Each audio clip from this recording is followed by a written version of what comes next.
Hello, everyone. I'm Lori Stevens. Welcome to our Dallas Literary Festival panel titled Tolstoy Together, a Pandemic Project.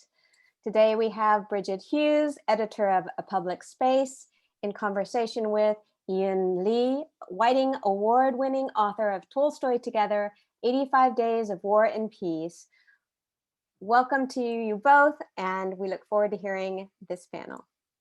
Thank you so much, Lori, and thank you to everyone at the Dallas Literary Festival for this invitation, and to all of you for joining us. Yiyun and I are thrilled to be in Dallas, at least virtually, with all of you. And I'm thrilled to have a chance to talk with Yiyun about her life as a reader and about her experience this past year as the host and guiding spirit of Tolstoy Together. 375 days ago, A Public Space launched a book club to read War and Peace with Yiyun Li. It was the start of the pandemic, and we were looking for a way to stay connected. And Yiyun and I had a phone call and decided we were going to do this, and thought a few people might join us, but determined that no matter what, we would read daily and share a few thoughts on Twitter. Instead, thousands of readers dispersed across 6 continents joined in to read Tolstoy's epic novel together. We had hoped to find someone in Antarctica, but alas, I don't think we did. In 1812, Napoleon invaded Russia. To give you a scale of the epic and tragedy, Charles Menard drew a famous sketch where he showed to scale, and I'll put a link here for anyone who isn't familiar with it, where he showed to scale the path of Napoleon's soldiers using the thickness of a line to represent 450,000 soldiers and the distance they traveled as they crossed east into Russia, and then a thin, minuscule line to represent the 5,000 men returning. Tolstoy's novel of that period is considered the founding epic of Russia. And for 85 days last year, from March through June, we immersed ourselves in the lives of hundreds of characters shaped by that experience, and a conversation with thousands of fellow readers who each brought their own insights, experiences, and questions to Tolstoy's novel. So I have a million questions to ask Yiyun, but maybe I'll start at the beginning and ask if you can talk a little bit about War and Peace and its importance to you as a reader and as a writer. I know it's a novel that you read every year, which is one of the reasons that you had suggested it for this book club.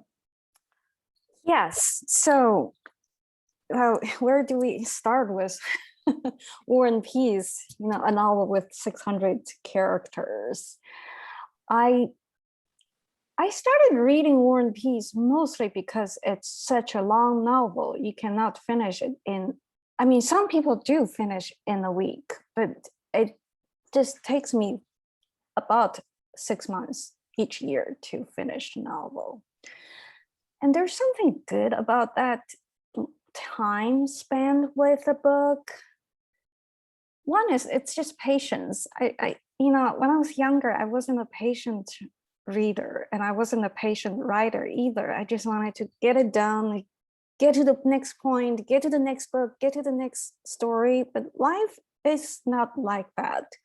Life is lived from day to day to day, and there's no shortcuts in living, as there's almost no shortcuts in reading War and Peace. And sometimes I do hear people say they skip the war part and only read the peace part. But that's not how we, especially when we were reading last year, I was thinking we could not skip the pandemic and just go back to normal. So we cannot skip anything, and it's just day to day to day. So I mostly read War and Peace as a sort of a marker of my life and marker of time. And each year I read it, and each year is a different situation for me, a different circumstance for my life. But the book is the same. But of course, every reading, I have different discoveries. And so far, I would say my most memorable reading in the past 13 years was 2020, when I read with, thousands of readers. It actually taught me something last year's reading that I've never thought about, is just to read. I mean, let me backtrack. So I remember one time I was giving a reading, and someone asked me and said, being a writer must be a lonely job. And someone else in the audience said, I disagree. I think being a reader is a lonely job too. And I thought, yes, I actually think that's really true, because when we read a book, when I see something in War and Peace, this moment, I cannot turn to the next person, or I cannot turn to someone, just next door and say, look at this paragraph, or look at this encounter. But I think last year's Tolstoy Together was as close to that experience as, saying, because we all, the reading, we all read the same pages on the same day, and Twitter, for better or for worse, it's such an instant, almost like instant messaging. You can say something and someone else would reply on Twitter. It really felt like I was just reading and saying to the next person, say, look at this passage. I don't like Prince Andres saying this, and someone else said, oh, I would disagree with you. So it's not a lonely experience. It's connected with many people, especially with people from around the world. We could share a few things, but one of my most favorite correspondence from reading around the time was from this, I think he was a radiologist, right, in London, in the height of pandemic, and this doctor wrote to us and said, I think she was just around shift, between shifts, she only could read 15 pages with us, and that was the only thing she would do during those times. So I thought, that's reading, that's living too. Everybody was living last year in this pandemic. Everybody's life was different, but we all lived together in a book or in a pandemic. So I'm already blabbering. Sorry, go ahead. Blabber more. Yes. So one of the qualities that felt to me so important and valuable for the book club that we did last year were sort of two aspects of it. One was the consistency of it, the insistence that we would read every day. And I remember we started it very quickly, and so it didn't have it sort of fully planned out. And I remember we came to the first weekend and we said, well, should we pause for the weekend? And you said, no, we need to do this every day. We need to have this moment where we are together every day in these pages of the book. And the other one was this idea that it would just be kind of a limited amount of time. It would just be half an hour every day that we would invite people to sort of to gather together. And I'm wondering, is that, I guess I'm just wondering if you can talk a little bit about that idea of consistency and that rhythm of reading and how that shaped the conversation. Yes, I taught War and Peace once, and I would say it's different than when we read 15 pages a day, because when I was teaching War and Peace, it's 100 pages a week. And the students read those 100 pages the night before they came in. So there was no time to digest. There was no time to linger in the text. And I think our daily, one is 15 pages. It's not a challenging amount of reading. It's, as you said, half an hour. And I love when, on Twitter, when people share where they read, in the morning with a cup of coffee, or some people read in the evening with a cocktail. And there was one couple in I think in California, older couple, they were under lockdown, and they read at night. The husband read to the wife before going to bed. And it's just that half an hour of a day setting aside for something both special and enjoyable. and saying we make time for ourselves during those half an hour. I think I read like that. I don't rush. I mean, I on an average I read 10 books a day, but I don't spend more than half an hour with each book.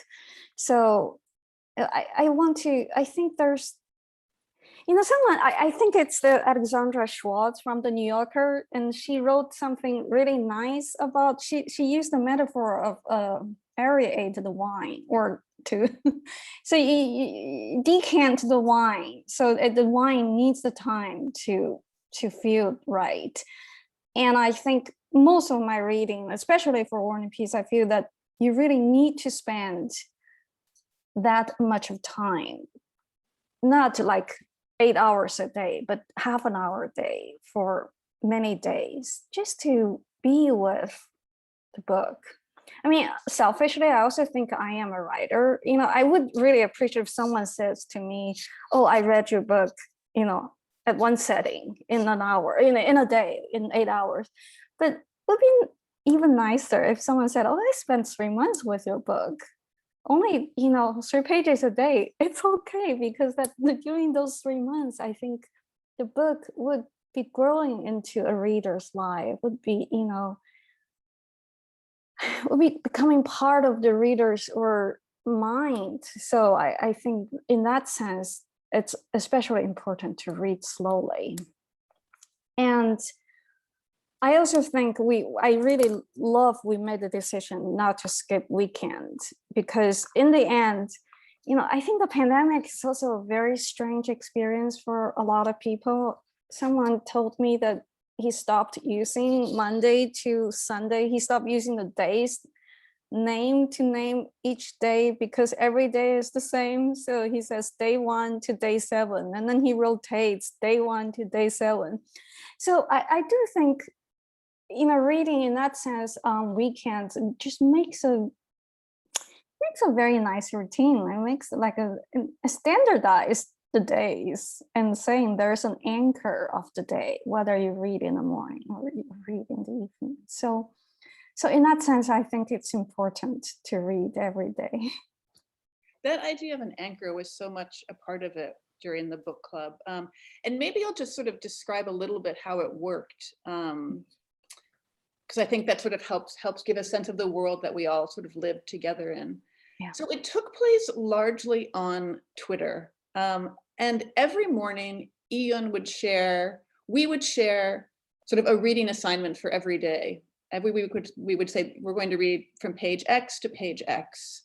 And then Yiyun would share 3 comments every morning about the day's reading.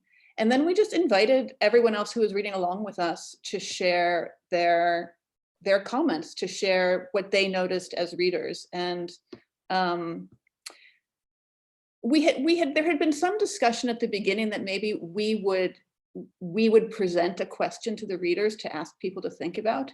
And I'm so glad that we didn't do that, because I think what we ended up with was something much more remarkable, was that you got to see all of these different ways there are to read and to engage with a novel. And we really wanted everyone to bring who they are as a reader to that conversation. Whether they were a translator, noticing the way a translator chose to present a passage, or it was a family reading together, or it was a writing student sort of picking up on craft lessons. Some people were interested in the love stories. We had a number of people with experience in the military who sort of shared observations about how well Tolstoy captured that experience. And people just bringing in all sorts of different ideas and comments and observations.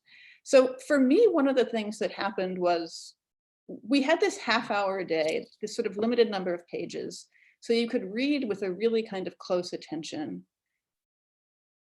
And it also, the novel sort of seeped into our, one's daily life. And so you started noticing connections with your own life. But then you were also spending every day with this group of people. You'd go on Twitter in the morning and you'd see, and I see some of them here in some of the Zoom squares today. And so you were having you were in these 2 worlds, the world of the novel and the world of this book club. And to have all of those readers as companions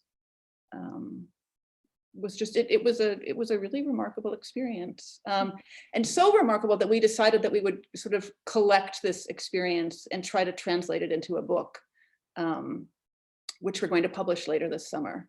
And it's been interesting to sort of go back and revisit those conversations, and see how things developed over the course of those 85 days. Yiyun, I wonder if maybe we could talk a little bit about, just to give people a little bit of a sense of some of the conversations that took place, without sort of giving away anything about the novel or going too much into detail for people who maybe haven't yet read it. But one of the sort of ongoing threads throughout those 85 days were about characters, favorite characters, and in particular, two of the sort of main characters, Andre and Pierre. And very early on, Yiyun sort of asserted herself as very much in Pierre's camp. And I wonder if you could just talk a little bit about your experience of seeing how other readers responded to the characters in the novel.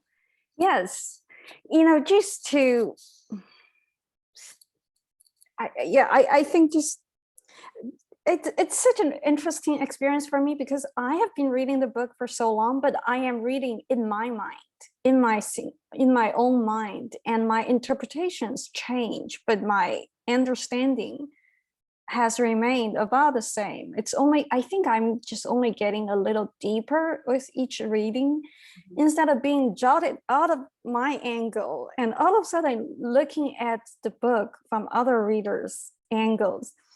And I had to say, I do admit, sometimes I could be a biased reader. And from my first reading, I just decided I did not like Prince Andre. Some of the most fabulous passages with the novel actually happened with him. But somehow, I think it's just like in life, you decide, well, I don't like this person. And you form this conclusion probably without enough evidence. I would say I probably formed my conclusion about Prince Andre without enough evidence. So I did not really think about his point of view too much. There's something about him that just disturbs me. But then I started to look at other readers arguing for him. It's funny, because there's a team Andre and there's a team Pierre. People would really argue for Pierre and people would argue for Andre. And then there's team both Andre and Pierre, which is such a generous reading, right? Generous way of reading the characters, just understanding their flaws, their limitations, and yet acknowledging each of the main characters has something with them. So I think it's probably a monumental reading for myself, for my understanding of Prince Andre with the other readers. Someone pointed out, I think this one character always in my head was this handsome man who was rather arrogant. And a reader pointed out that he was rather shy. His arrogance was a surface of, protecting himself. I never thought about that, even though, the moment the reader said that, I realized, oh yes, he was the kind of the character, Andre was the kind of character who had all these dreams. When a character has all these dreams, of course, what does the world do? The world comes and laughs at him.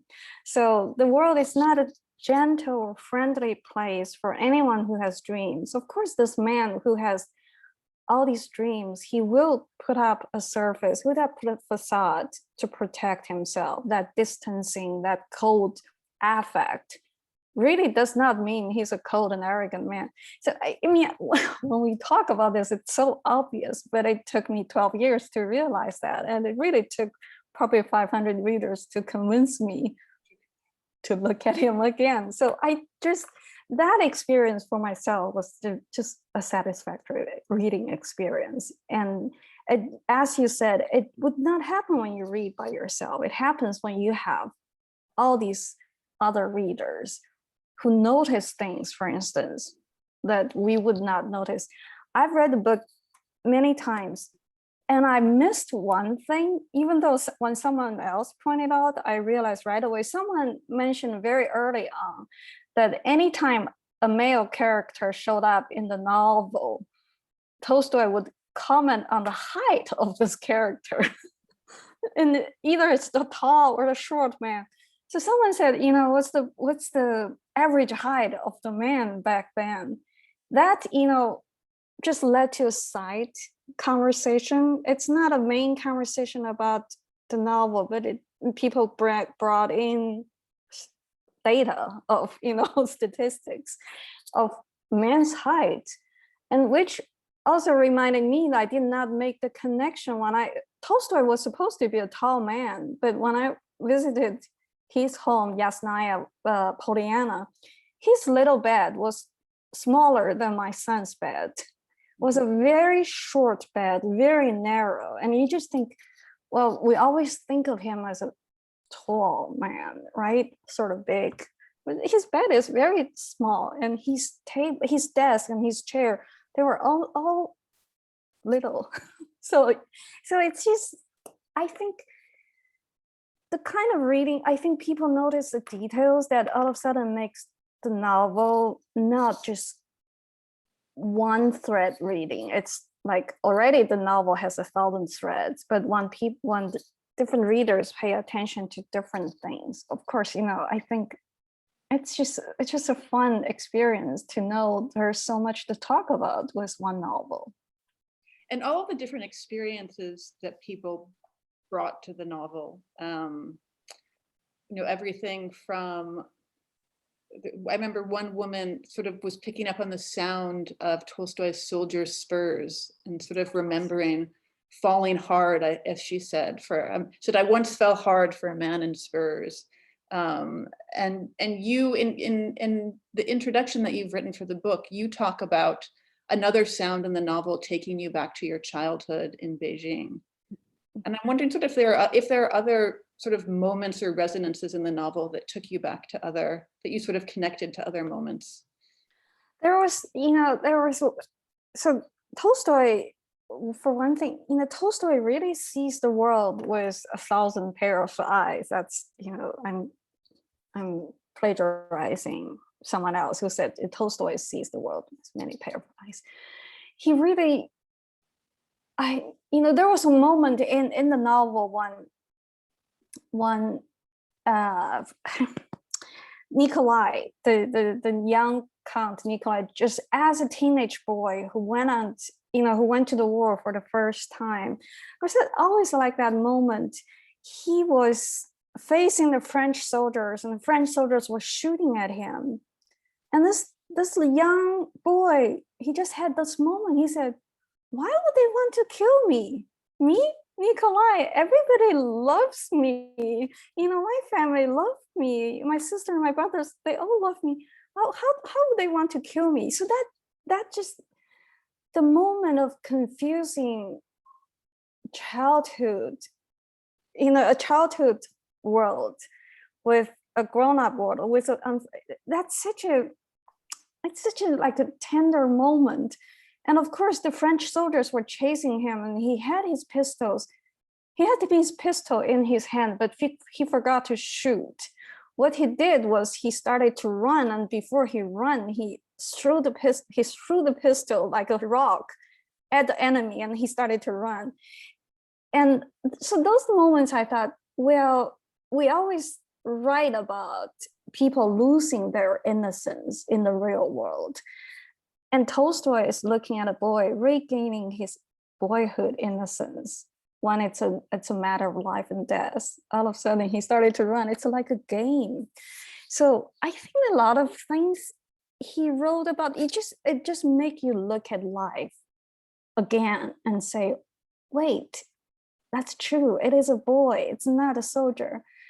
And the sound, the spurs, the sound that really stayed with me was when Tolstoy described these horses going over the bridge and said the hooves, the sound is transparent. And I always love that transparent. It's just one adjective. And I thought, we sometimes no. I think we describe colors, for instance, mute or loud colors, but we never describe sound with transparent or muddy. Sometimes maybe we do say muddy sound, but just that transparent sound, but it's the horse hoof on a stone bridge. That sound stayed with me. That actually brought back, I wrote in the introduction, when I was little, I was in Beijing, I would listen to the horse hooves outside on a winter morning, and the sound was exactly transparent. There's no better word to describe that sound as transparent. So there are a lot of moments like that. I think just Tolstoy democratically, painstakingly looking at every single moment in life and not taking a shortcut. Why is the novel so long? Because there's no shortcut in life, and there's no shortcut in writing about life. So he's not taking a shortcut. He really goes. There was a moment when Nikolai came back from the war for the first time and just enjoying the life.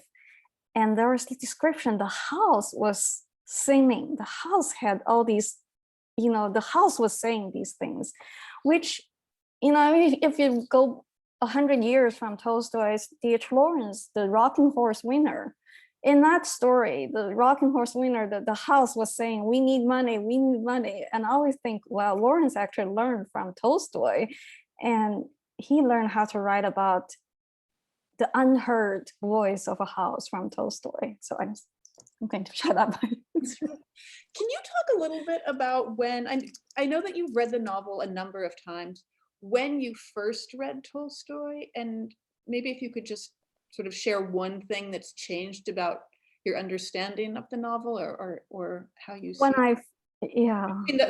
when was that first reading, and sort of, if you can take yourself back to that first reading, how have you changed in how you think about the novel? Yes. Now, War and Peace, the first reading, yes. Right? Yeah, because I would say actually I read Tolstoy really young, when I was 9. Resurrection was serialized in Chinese newspaper. I was reading Resurrection, not quite understanding, just remembering a prostitute in the prison. But War and Peace, I would say I came to War and Peace a little later than, most of his work. I read a lot of his work before War and Peace. I started reading when the new translation came out about 2007, I think. And I, not knowing a lot about the novel, only knowing it's about war and peace. So I started reading it. My first reading was, I just thought, oh my God, War and Peace, people always talk about it as though it's an obnoxious novel or it's a difficult novel. And it's a page turner. It's it's really fun. It's like watching a very well done, I don't know, drama or TV. I don't know. I don't watch TV as often, so I can't say. But it's just every single page, there's something to enjoy. So my first reading, I read mostly for the plot, of course, the first reading, and just wanting to know what happened to these people. And then I think with subsequent reading, there was one year I mostly looked at the craft, how Tolstoy wrote as a novelist, how he wrote sounds, how he wrote, color, how he wrote multiple characters in a single scene. So those are the crafts. And later, I think in my recent readings, because it's such a big novel, I just tried, every reading, I try to find something I missed in the last readings. And I did find one thing last year when we were reading it. There was the description of Pierre at the beginning of the novel. He was a tall man, but when he was sitting there, he was sitting in a little chair and he put his both hands on his knees like a bear. That little lovely image that I did miss in my previous readings. And when I read this time, I caught that image, just that awkward situation when a tall man was sitting in a low chair. It just stayed with me. there's something that I wanted to ask you, following up on something that you said. So somebody's asking if we're going to do another group reading with a different author. And I will say, yes, when we publish the book this summer, we are going to do another group reading. We're going to do it again with Yiyun, and we are inviting all of the people who read with us the first time. We're hoping that some of them I know are going to read with us again. And then we'll have sort of guests joining us sort of throughout the book club, so that we can get sort of as many different perspectives as possible. And we'll do it in exactly the same way. We'll read for half an hour a day for 85 days. And one of the things I'm wondering about is what we'll notice this time. We'll be reading in such different circumstances than we were reading last spring. And in that reading of it, people were often noticing how relevant it felt to what we were experiencing. So I'm wondering what we'll notice this time. And one of the things I've been thinking about looking at the novel is learning how to sort of all of the conversations that take place in the novel. And I feel like as we sort of all return to the world, that we'll have to sort of relearn how you have those conversations, whether they're at a party or in a work context. There are all these sort of wonderful conversations between the soldiers and the diplomats and the different ranks of officers. Yiyun, are you thinking anything about kind of how this context will be different? Very much so. And I would say last year, we started right at the beginning of the pandemic. Of course, the novel opens with a character coughing. Yes. I think everybody noticed the character coughing because she said she is sick with this cough, grippa. So I think also just last year's political environment too. Mm-hmm. And it's 2020. We're in the election. We were in the middle of the election, and all these horrible things that happened. And then you saw Napoleon, such an arrogant, cruel figure. And yet, there's a very nice moment. I'm sure Tolstoy found that in a historical document. So Napoleon was next to the river, and there was this army of cavalries. They were all on the horses. They were going to cross the river. Mm-hmm. If they went down, 500 meters down the river, they could cross from a shallow point. But the soldiers wanted to show the emperor how loyal and brave they were. So they decided to cross the river in the middle of this really rapid flow. And most of the soldiers just died. The horses were flown away, and some of them died, some of them did not die. And there was that moment when some of the cavalries, when they successfully crossed the river, when they reached the other bank, they looked back, proudly at the emperor. Of course, Napoleon was not there anymore. And you read that, you just think about the whole Trump situation last year, when people were just waiting for the bus to go. And I think last year's reading was so much embedded in the historical moment of the pandemic and the election.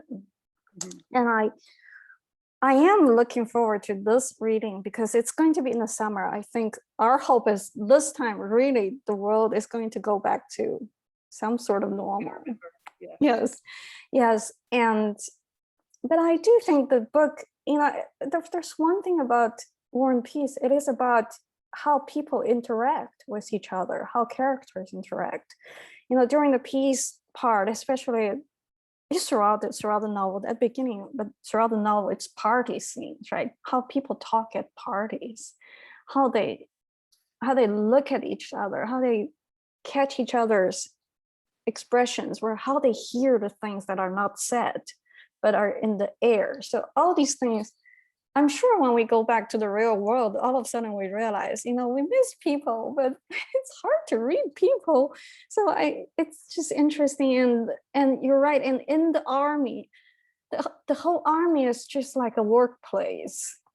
Even though I think Tolstoy does one thing really well is he writes about peace as a warfare. So if you look at the party scenes, if you look at the parlor room, it's always people, skirmish, battling, warfare, different sections. But once you go to the war, oftentimes it's about peace. It's just about how people interact. I always imagine, I remember there was one moment during the war, and he was describing these officers in the room, and two of them I think Tolstoy was really good at just describing minor characters with one stroke, and you always remember them. So he described two minor characters. They only appeared that once. One of them was playing on the piano, and the other one was lying on top of the piano. He never said what they were doing, but he just imagined those two, during the war. One is listening, one is playing music. They probably were looking at each other. I always think that's the most tender moment that could happen in the army, I imagine. And of course, 10 pages later, you realize they have to throw away the piano. They have to burn down the piano because war is coming. Everything beautiful has to be destroyed. I might cheat here a little bit. I don't know if this will be possible, but I see one of our readers who joined us in the spring to read War and Peace, Zulma Ortiz Fuentes. And I'm curious, sort of both what your expectation was when you joined the book club, and sort of how reading it this way sort of shaped your experience of the novel. And I don't think you can talk, but I don't know if you'd be willing to just share something in the chat box that we could share with others. Great. Hi, Yiyun. Hi. I have to say that I had always wanted to read War and Peace, and when I saw this, I just jumped on it because I live in New York City, and it was like really a bad situation that month, in March, and so I love being part of book groups and talking about books, and so this to me just felt right. And I'd always been intimidated by War and Peace, because it was such a thick book. But, I have to say it was like the highlight of my day. I'd get up and have my coffee, and I would sit in front of my window looking out my Brooklyn backyard, and I would read my pages. And it was just such a wonderful experience. And and as you say, it read like it was a page turner. And some days, I just wanted to keep going, but I was pretty disciplined about that. So and then it was also just wonderful to see everybody else's take on it. And I really enjoyed the book a lot. And I'm really excited to read it again. And so. Thank you. We're excited to read it. I remember at one point, one of the readers asked the question, like, are we reading this the right way? And sort of having the wonderful chance to answer that and say, yes, like any way you read it is the right way. And sort of what has made this such a remarkable experience is that range of perspectives. And different types of readers who came. Yes. And I would say, I have to say there are passages or pages in that novel that are hard to read. And as for instance, the epilogue, it's long and wordy, but more fun to read was a group of people. It's almost like I think by the end, we're almost just like holding hands, right? Going through the difficult part. Was the epilogue was difficult. So, but I think people were holding each other's hands, just going together. And then there were people say, I just can't finish the epilogue. Good for you, it's not. So I also, there are people who, I remember there was a reader from Sweden whose great-grandfather had the same last name as one of the historical characters in War and Peace. Mm-hmm. And she came in to give sort of like a long summary of this ancestor's military career. And it's just wonderful. And someone else, I remember, she said, I've been reading, all of a sudden I saw the Polish village where my grandmother came from. Yes. And I just thought, well, that is why the novel is so fun to read with people, because I would never know where that village is. Yes. But here's someone who has, personal connection to the place. Or I think there was a song that somebody remembered that they sang in their childhood. Yes. People shared letters that their grandparents had written when they were soldiers in different wars, but just the sense of the way the events of that novel rippled through everyone's lives. Yes. And there's someone who shared, isn't it like someone shared a 1940 edition of her grandfather's War and Peace? And on the back was the map. And you realize the European map during the World War II was quite Nazi. It's very Nazi. Yes, yeah. It's very Nazi-centric map. Yeah. I think I'm sure it's true of any novel, any book that one picks up, is that you find a connection or a resonance with your present moment. But it feels especially true of War and Peace. And maybe that's because just of the scope of it, there's so much in it that you can sort of find that connection. Yes. Yeah.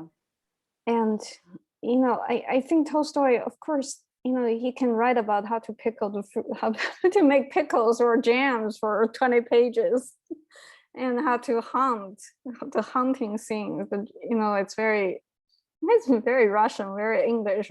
But so it's like an encyclopedia of human life, or encyclopedia of something.